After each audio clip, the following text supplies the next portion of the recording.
आओ बरेली के इमाम अहमद रजा को देखो, बरेली के ताजदार को देखो, इश्क के इमाम को देखो। खुदा की कसम पूरी जिंदगी नबी की अजमतों पे पहरा देते रहे इमाम अहमद रजा, पूरी जिंदगी नबी की अजमत की पासबानी करते रहे इमाम अहमद रजा, सुन्नियों के सीने तक इश्क की लो पहुंचाते रहे इमाम अहमद रजा। इमाम अहमद रजा किसी आम जात का नाम नहीं है, खुदा की कसम इमाम अहमद रजा हम सुन्नियों के पासबान का नाम है, हम सुन्नियों के ईमान के मुहाफिज का नाम अहमद रजा है, जिसने हमें अद्दौलतुल मक्किया दे करके इल्मे गैब की हिफाजत की है, उस जात का नाम अहमद रजा है। जिसने कंजुल ईमान दे करके हमारे अकीदे की हिफाजत की है, उस जात का नाम अहमद रजा है।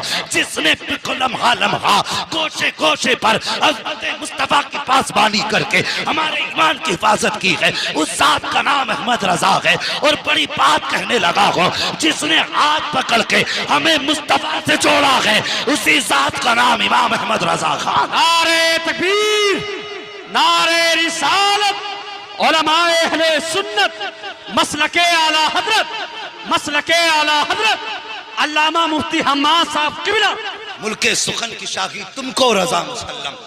और जिस समत आ गए हो सिक्के बैठा दिए हैं। बड़ा आसान है आला हजरत पे भौंक लेना, बहुत आसान है उनके खिलाफ ये कल्लों को तेल लगा के जबड़े चला लेना। सुन इमाम अहमद रजा कौन है, खुदा की कसम इमाम अहमद रजा खान फाजिल बरेलवी के बारे में दुनिया जानती है कि वो चलते थे तो मुस्तफ़ा की अदा बन के चला करते थे, वो बोलते थे तो अदाए मुस्तफ़ा का तेवर बन के बोला करते थे, वो सोते थे तो लफ्ज़ मोहम्मद बन के सोया करते थे, वो जागते थे तो आँख खुलने के बाद सबसे पहले ये सोचते थे हुजूर बिस्तर से कैसे उठा करते थे। ओ यार, जिसने सारी जिंदगी नबी के इश्क में कुर्बान कर दी, वो इमाम जिस दिन से पैदा हुआ और जब तक कब्र में पहुंचा सारी जिंदगी नबी नबी के चिराग उसके दिल में जलते रहे। खुदा की कसम उस इमाम को जरा करीब से देखिए। जिंदगी के आखिरी अय्याम आए हैं इमाम अहमद रजा के, तबीयत खराब चल रही है, परहेज का खाना खा रहे हैं। एक दिन बैठे हुए हैं और आपके साथ आपके शागिर्द बैठे हुए हैं, इतने में एक बच्चा गुजर हुआ। कहने लगा मौलाना, कहा क्या बात, कहा हमारे घर दावत खा लेंगे। अल्लाह अकबर, इतना सुना मेरे इमाम ने बच्चे की तरफ देखा, कहा बेटे क्या खिलाओगे। उसके दामन में पाक साग था चने का, कहा यही बनवा के खिलवा देंगे। अल्लाह अकबर, बच्चे से आपने देखा, कहा अपनी मर्जी से आए हो या किसी ने भेजा है। बच्चा कहने लगा माँ ने दावत के लिए भेजा है। आपने फरमाया घर में कोई बड़ा नहीं था क्या। जैसे इतना कहा बच्चे की आंख में आंसू आ गए। बच्चा कहने लगा हजरत में यतीम हूँ, मेरे सर पे बाप का साया नहीं है, माँ मेरे सहारे घर में रह रही है और इस उम्मीद पे माँ जिंदगी गुजार रही है, कल जब बेटा जवान होगा जिंदगी का सहारा बनेगा। कब मेरे बाप का साया सर पे नहीं है। मेरे इमाम ने इतना सुना, आपने बगैर सोचे समझे कह दिया बेटे हमें तेरी दावत मंजूर है, कब खिलाओगे। बच्चा कहने लगा माँ से पूछ के बताऊंगा। बच्चा फिर वापस आया। ये कोई दूर की बात नहीं है बल्कि बिहारीपुर पुलिस चौकी की बात है, उसी ढाल पे वो यतीम रहा करता था। बच्चा फिर सौदा गिरान आया, आके कहने लगा बड़े मौल साहब कहा क्या। मेरी माँ ने कहा है कल दोपहर की आपकी दावत है, कल दोपहर आके हमारे घर पे खाना खा लेना। अब सुनो इमाम अहमद रजा कौन है। अल्लाह अकबर, जब अगले दिन आया है, दोपहर का वक्त आया है, आपने अपने शागिर्द से कहा चलो कल जो बच्चा दावत करके गया था आज उसके यहाँ खाना खाने के लिए जाना है। जब पहुंचे हैं बिहारीपुर ढाल पे आला हजरत, वही उस बच्चे का मकान था। दरवाजे पे दस्तक दी, आवाज आई कौन। का बड़े मौल साहब आए हैं, कल दावत करके आए थे। इतना सुना बच्चा घर के अंदर से एक बोरिया लेकर के आया, टाट का टुकड़ा लाया। लाने के बाद कि आला हजरत की बारगाह में पेश किया, कहा लो मौलाना इसे बिछाओ और बैठ जाइए। घर के आगे स्लिप की जगह पर आला हजरत ने वो बोरिये का टुकड़ा बिछाया है और बैठ जाते हैं। आज का पीर होता तो कहता पहले एयर कंडीशन कमरा चाहिए, एसी लगी होनी चाहिए, गद्दे ऐसे हो कि थकन उतर जाए, चार लोग पैर दबाने वाले हो। मगर सलाम मेरे इमाम तेरी मोहब्बतों के, सलाम मेरे इमाम तेरी अजमतों के। अल्लाह अकबर, बच्चे ने ला करके बोरिया बिछाया है, मेरे इमाम बैठ जाते हैं। अल्लाह अकबर, कौन बैठा है। वो बैठा है जिसके बारे में दुनिया कहा करती है डालती कल्ब में अजमत मुस्तफा सैयदी आला हजरत पे लाखों सलाम। वो बैठा है उस बोरिये पर। अल्लाह अकबर, जब लोग गुजर रहे हैं आला हजरत को देख के कहते हजरत आप यहाँ, मुस्कुरा के कहते थे जाओ तुम्हारी दावत नहीं हमारी दावत की गई है, तुम्हारी दावत नहीं हमारी दावत की गई है। ये कह के आप वापस कर देते आने वालों को। जब वक्त आ गया खाने का, बच्चा अंदर से चने की रोटी लाया है और बेसन की रोटी, चने का साग, और लाने के बाद रख दी है आगे। जैसी आगे आई है रोटी, आपके शागिर्द जो साथ थे कहने लगे हजरत जी आप देख रहे हैं ये बेसन की रोटी है, डॉक्टरों का, हकीमों का कहना यह है अगर एक लुकमा भी आपने खाया तो ये आपके लिए जहर से ज्यादा खतरनाक साबित होगी।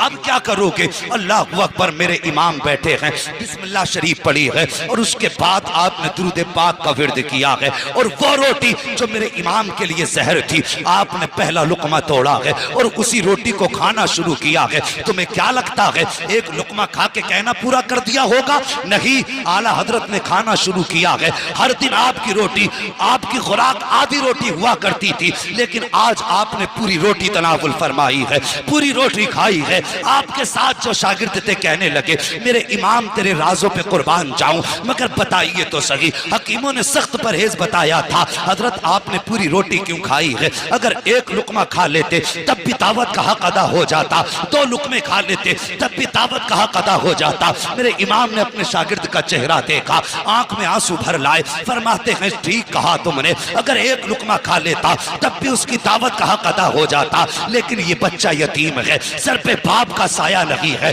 अगर मैं एक लुकमा खाता शायद बच्चे के दिल में ख्याल आ जाता कि हम गरीब हैं इसलिए मौलाना ने एक लुकमा खाया है, और अगर ये ख्याल आ जाता बच्चे का दिल टूट जाता का मौलाना अहमद रजा मुस्तफा का आशिक है, और मेरे नबी ने फरमाया है जो गरीब का दिल तोड़ देगा वो मोहम्मद का दिल तोड़ देगा, जो गरीब की दिल जोई करेगा वो मोहम्मद की दिल जोई करेगा। आला हजरत फरमाते हैं मौल साहब तबीयत सही रहे या बिगड़ जाए कोई फर्क नहीं पड़ता, अहमद रजा ये चाहता है कोई रूठे या ना रूठे, लेकिन मदीने वाला मुस्तफा अहमद रजा से ना रूठे। नारे तकबीर, नारे रिसालत, मसलके आला हजरत। अल्लाहु अकबर, जहां गुफ्तार में सुन्नत थी वहां किरदार में भी सुन्नत थी। उन्होंने तबीयत की परवाह न की, मुस्तफ़ा की शरीयत की परवाह की। दावत देने यतीम आया था, इसलिए मेरे रजा ने अपनी जो खाना खाया उसकी दिलजोई के लिए परहेज की फिक्र न की। और खुदा की कसम ऐसी कितने वाकयात मेरे इमाम की ज़िंदगी से मुंसलिक हैं। और लोगों, मैं कहता हूँ हम नसीब वाले हैं जो खुदा ने हमारे मुकद्दर में अहमद रजा रखे हैं। हाँ, नसीबों से मिला करते हैं। खुदा की कसम, हम जो इश्क है ना सीने में, आज जो सब शायर कहते हैं, हर मोमिन कहता है नात खानी मौत भी हमसे छुड़ा सकती नहीं, कब्र में भी मुस्तफ़ा के गीत गाते जाएंगे। अगर ये इश्क का चराग जला है ना सीनों में तो सिर्फ बरेली की वजह से जला। हाँ, बरेली की वजह से जला। मैं ज्यादा बड़ी बात नहीं करता, अरबाब मिंबर की तवज्जो चाहिए। बहुत बड़ा चैलेंज करने लगा हूं उन लोगों के लिए जो आला हजरत को मानने से इनकार करते हैं, जो उनके खिलाफ भौंका करते हैं। मैं कहता हूं एक छोटी सी बात, सिर्फ आला हजरत की तसनीफी कारनामे को हटा दो। जो आपने 1000 से ज्यादा किताबें लिखी हैं उन्हें हटा दो, और हटाने के बाद मुझे बताओ अहले सुन्नत के पास बचता क्या है? बस आला हजरत की तसनीफात हटा दो और फिर मुझे बताओ आला हजरत के बाद हमारे पास है क्या? अगर कोई कहे ना बहार शरीयत है तो वो भी आला हजरत ही की है। हाँ, वो भी आला हजरत ही की है। अगर कानून शरीयत भी उठाओगे तो आला हजरत की है। बहुत बड़ी बात नहीं करता। अगर आला हजरत की किताबें और उनकी तसनीफात हटा दो तो एक माई का लाल ऐसा नहीं जो उनकी तहरीर छोड़ के वहाबियों से मुनाजरा कर सके। ये जो बकबक करते हैं ना आला हजरत के खिलाफ, वहाबी भी जब फतवा देते हैं ना तो फतावे रज़विया पढ़ के फतवा दिया करते हैं। इनके बापों ने ऐसी किताब ना लिखी जो दुनिया की जरूरतें पूरी हो जाती। अगर दुनिया की जरूरतें पूरी होती है ना तो आज भी खुदा का शुक्र है इमाम अहमद रजा की चौखट से पूरी हुआ करती है। तो हम मुकद्दर पे नाज ना करें, खुदा ने हमें इमाम अहमद रजा जैसी दौलत अता फरमाई है। हाँ, जवानों आला हजरत से भी प्यार करो। और हम सिर्फ आला हजरत से इसलिए प्यार करते हैं कि आला हजरत ने हमारा हाथ पकड़ के मुस्तफ़ा के कदमों तक पहुंचाया है। हाँ, ये उनका एहसान है हम पर। बस अल्लाह करीम मेरे बोलने में अमदन साहब लफ्ज़न जो लफ्ज़िशें खताएं हुई हों मौला करीम उन खताओं को माफ़ फरमा दे।